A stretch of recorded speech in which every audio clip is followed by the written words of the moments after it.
Yeah, I bet that lady's kicking herself right now. Oh, like, I hope he doesn't listen to it to this one here. What would you say is your personal non-negotiable before closing? Person non-negotiable. Wow, there's a lot of them. I mean, non-negotiable for me is the financials have to match, like I just mentioned. This is really important. You have to reconcile the income, the expenses with the bank statements. This is non-negotiable. If you can't match that, I don't want to make a deal. There's maybe exceptions if it's in a market that we know really well, that we're operating in, and it's a very strong market. You might take that risk because we know we can turn it around really quickly. But if you're piercing through a new market or it's, whatever, in a small city or whatever, we don't really do that.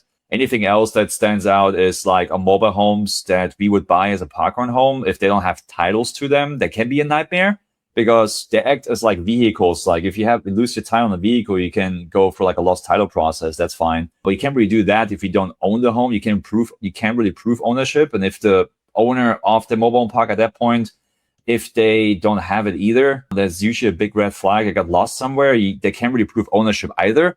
And it's also for the banks a big deal. Many of them won't even, close on the deal and put the homes to collateral because like nobody can prove ownership on these homes. And then if you have to go for like abandoned title process, which may take 6, 12 or plus months, really over a year, sometimes depending on the county, because you have to go through the court system, the DMV and everything. And you might discover the owner and who knows if you even get in touch with them and there's no benefit for them to actually get you the title and you have to offer like, cash for title, like cash for keys. Trust me, this is a huge red flag. If the titles is an issue, this can become like a full-time job. That doesn't check out, we're not going to proceed.